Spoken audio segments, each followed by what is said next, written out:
Hi everyone. I'm Kripa. I work for Ansys. Do I say Ansys or Synopsys? I don't know because we merged with Synopsys like 3 months ago, and now all the meetings are like, oh, do I say Ansys? Do I say Synopsys? So we have been like hitting both the buttons these days.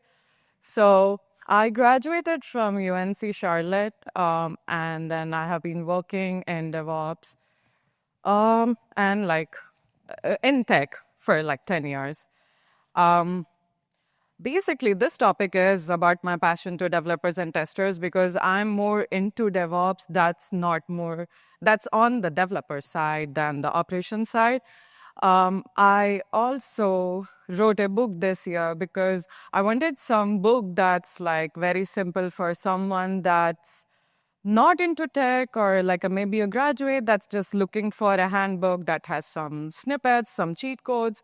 So I wrote a book that's basically covers most of it that includes dev containers.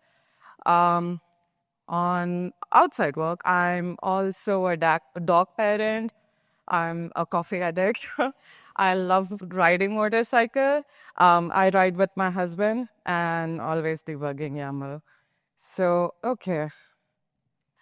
So today's presentation is about what is the environment issues that everyone sees in day-to-day life. As a DevOps engineer and developers have a lot of issues that goes on. So I came across like dev containers a few years ago, and I have been like encouraging people to use it. So I'm going to talk about that. I'm going to just show a small snippet of like a hello world to just show what dev containers is. I will also show you can integrate in CI/CD pipeline. I don't recommend for production, but of course you can use it for staging. And some challenges and some bonus parts. Okay, so the pain we all know we just saw is that, okay, it works here, but it does not work there. Why is your CI/CD pipeline failing? And why does it work on my machine? Or like we see someone is onboarding and we see issues the same way, like it's different on their machine versus our machine. So there are like inconsistent environments and it also causes a lot of time delays, fragile CI/CD pipelines, late developments, things like that. So I saw that like developers are mostly frustrated about how to get this working, right? So the research shows like, yeah, most of them are spending too much time in debugging, and then onboarding takes a lot of time. Um, Also, the laptop is not configurable as per CI/CD. So let's talk what is dev containers. Okay, I've been like saying something or other, but I've not come to dev containers. So what is dev containers? So dev containers is a way to reproduce what's on your, maybe like it's a cloud environment, it's a Azure pipeline, it's a GitHub, GitLabs, any pipeline. You can reproduce the same thing on your laptop, or you can do the vice versa. So basically, you can create an environment that mimics what you are trying to do in production or staging. So it works with extensions, it works with VS Code, it works with different IDEs. So one of the prerequisites is IDE. So it's basically bridging the gap between CI/CD and your machines. Okay, so why do they matter? So I do say that it is a standardization way. It's a way to centralize things. So I feel like in my first image, I'm saying, okay, there are 3 developer laptops. Some are missing. Okay, this almost has everything same, but it just doesn't work because someone is behind the dependency, someone is missing a dependency. So if dev containers, everyone is going to use the same config file and it's going to just work in the container. So that's the basic idea. So I say anatomy because it's a very simple structure of dev containers. Um, it is not very complicated thing. It's not like you have to spend days to learn this. So it's like two config files. One is your Docker file that everyone might have or might not have. This is a good practice to start with that too. And one is your dev container JSON file. So in that JSON file, You basically say, okay, I want this image to be downloaded into my environment. That's my base image. You can always layer it up if you're using Docker and Docker or Docker Compose. And then you can customize, okay, I want to use Visual Studio Code as the extension or something else. And you can basically mount what's in the workspace to the container. So that's basically what I said here. So the basic idea is to have just one prerequisite is I hope like everyone uses Visual Studio Code or some kind of IDE by now.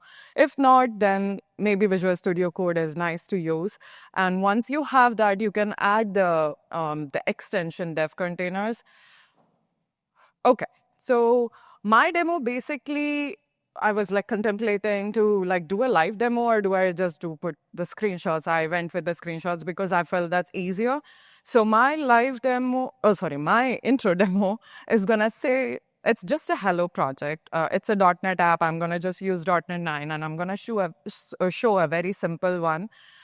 So I will start with a plain .NET app, and this is how it looks like. So basically, this is your project. And in there, you're going to add your dev container.json and Docker file under that folder with your source code. It always remains with your source code. Once that's added, so immediately what happens is like when you open the code in the Visual Studio, or if you're already in there, you can always type, okay, open my dev container.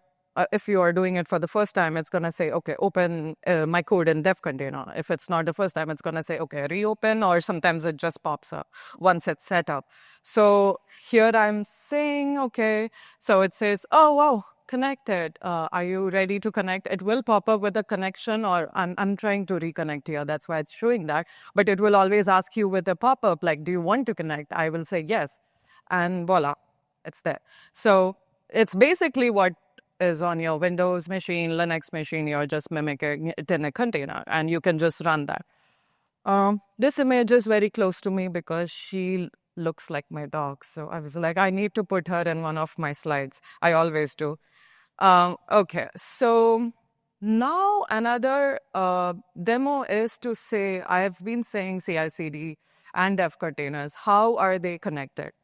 So in this, what I'm going to show you is a very simple example. I'm going to add a CI YAML. You can use Azure DevOps. You can use any other platforms to run your CI/CD. It's going to be very similar what it's shown here. I have a very simple example of CI pipeline.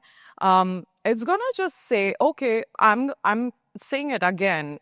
Let's just use this in staging, not in production for many other reasons. I'll come to that. But here I'm saying, okay, I want to mimic the same thing that I did on my laptop. I'm saying, okay, run the build dev container image. And once that's built, it's going to say, okay, mount my workspace and open it in the dev container and just build it. So that's what I'm doing in the argument array. So one of the problems I saw, I've been using it for a while, but recently I saw one problem is maybe it's because I updated my Docker Text version, but it won't allow me to use -v to mount anymore because I usually use my Windows laptop to host agents and try to run the Linux container. That's another plus point. Like you can just use any host machine to run this container, and you can have different types of container running with different OSs. So I saw that I can't do with -v. So I just went with mount. Because that was easier and it was able to parse my Windows location to the Linux workspace. So also I use argument array to avoid any parsing, spacing issues, but I'm pretty sure you can like just figure out like what works for you best. It's very flexible. So yeah, okay. So I have shown here, I'm gonna run that same pipeline, and I'm gonna just click, okay, so it's gonna do that first step. It says, okay, I'm gonna build your dev container image. It's the same way that we were doing and locally. And it's going to say, okay, I have installed what you said in the Docker file, and okay, your OS is Linux. I'm going to just mount everything here and I'm going to run it. And it says, okay, okay. So that says, hello, Docker world. It's exactly what we just saw on the other machine. So I came across this option was like 3 or 4 years ago when I was like trying to like encourage people to use more containers and everything like that. But there have been some challenges, of course, like you need to have some basic idea of like what Docker is. At least you need to have it installed.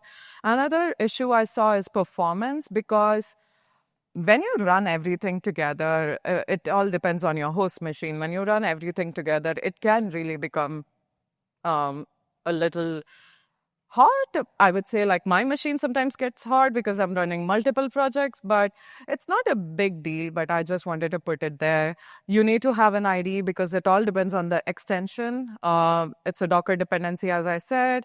Config maintenance, another thing. I have a fun bonus point for that. But if you don't keep up with the config maintenance, if it's not in your repository, if everyone is not centralized with that repository, then it's going to go out of sync.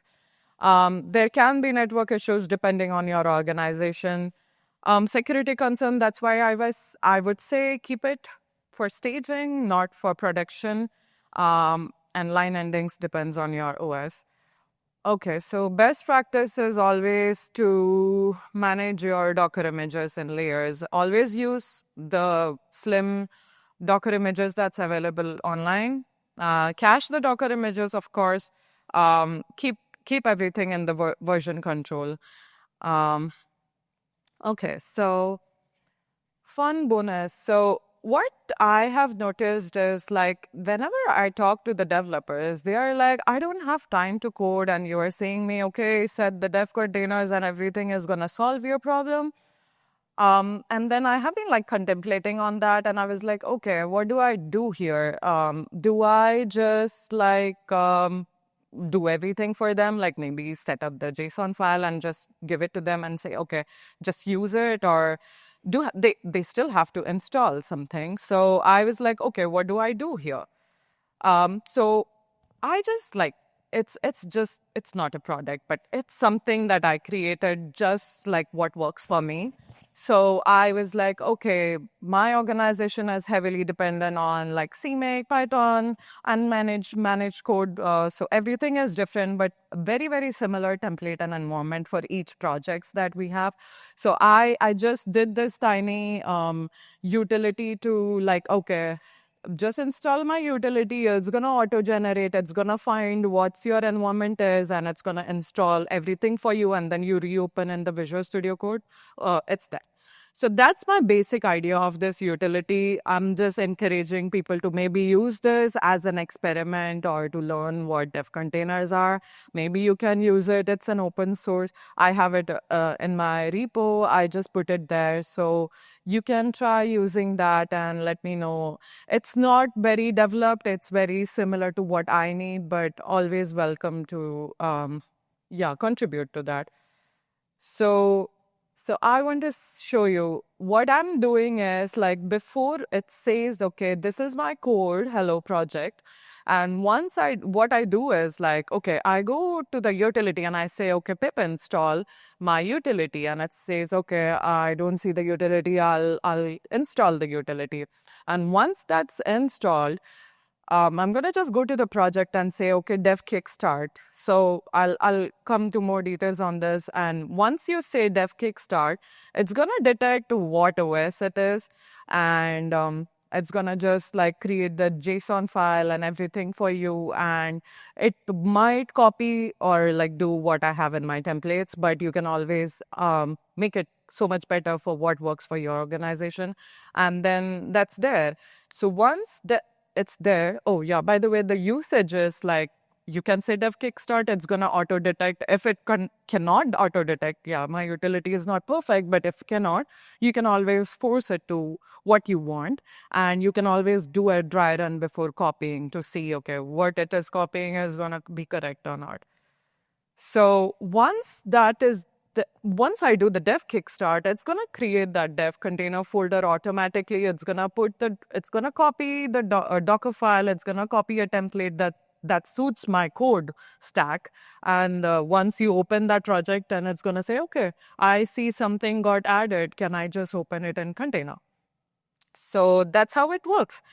Oops. Okay.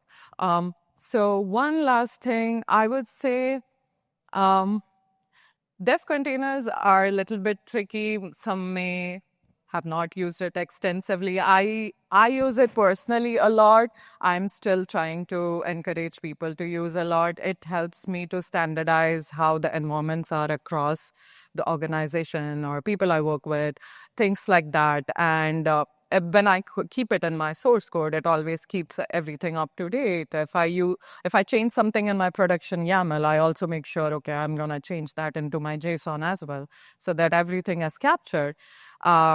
So yeah, let me know if there is anything. I'll be happy to connect one-on-one. I can show it on my laptop. If you have any more questions, I'm happy to answer. Thank you.